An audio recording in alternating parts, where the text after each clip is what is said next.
There we go.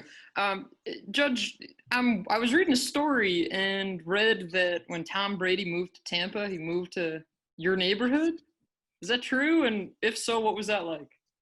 He did. He actually moved into Derek Jeter's house, which, funny enough, is my next door neighbor's house. It's just kind of insane. No one really believes me, and I'm okay with that. They can, come visit and see for themselves. But it was honestly crazy the first couple of days. Like there was like a million people driving by and like news people, and we just kind of laid low and didn't really want to like impede on Tom Brady's privacy. So that's kind of been our deal with it. Have you met him at all? I've waved across our docks. He was on his dock and I was on my dock, and my dad and I were out there, and he was talking to us about boat stuff. So that's about as close as close as we've gotten. Mark Wogenrich, SI.com. Judge, one, did you ever get to meet Derek Jeter? Two, Friday, you guys can actually use a football in practice, probably for the first time since the Cotton Bowl. What's that going to look like, and what are you looking forward to about that?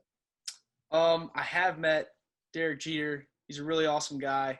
And it doesn't really affect me that we're having a football because I'm a D lineman. We're still going to be doing get-offs and strikes and hand work and hips work. So, for the other guys, that's exciting. But I guess, no, it will be cool. We'll get to toss the ball around before we start actual work.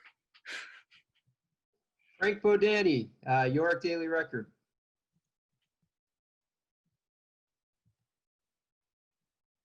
Hey, can you hear me? Gotcha.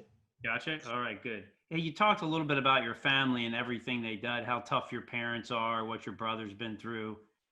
How about yourself right now? Do you feel like you're on the verge of some kind of breakthrough? And if you feel that way, what did you think the last 3 months, how have you taken advantage of that to get there? I'm glad you asked that because I absolutely feel like that. I worked really, really, really hard these last 3 months, and I think that, I'm ready, and in my own mind, to myself, I feel like I'm ready to take on a bigger role on this team. And I'm excited, I'm really excited that all the work I put in will get to pay off, and absolutely. Tyler Donahue, Lions 247.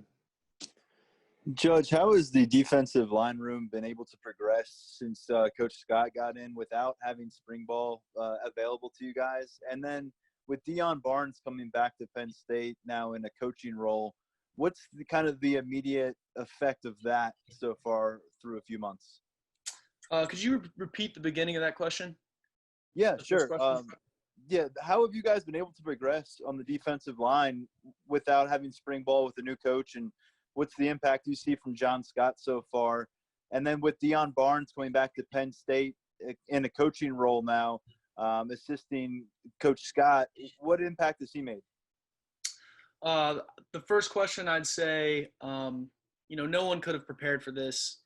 And I think that Coach Scott has really, hit it in stride, and we've done a ton of Zoom meetings and a ton of mental work as far as D-line goes. And I feel like he's really gotten us prepared. Like, we've gone through a mental spring. It might not have been a physical spring, but it was a mental one. So we should be, I feel like we really are in a good place as far as that goes. But, once camp starts, first couple practices in camp, we'll be primed and ready to go for physical D-line work. And he's really given us a great program, to work on our own, doing D-line drills and whatnot.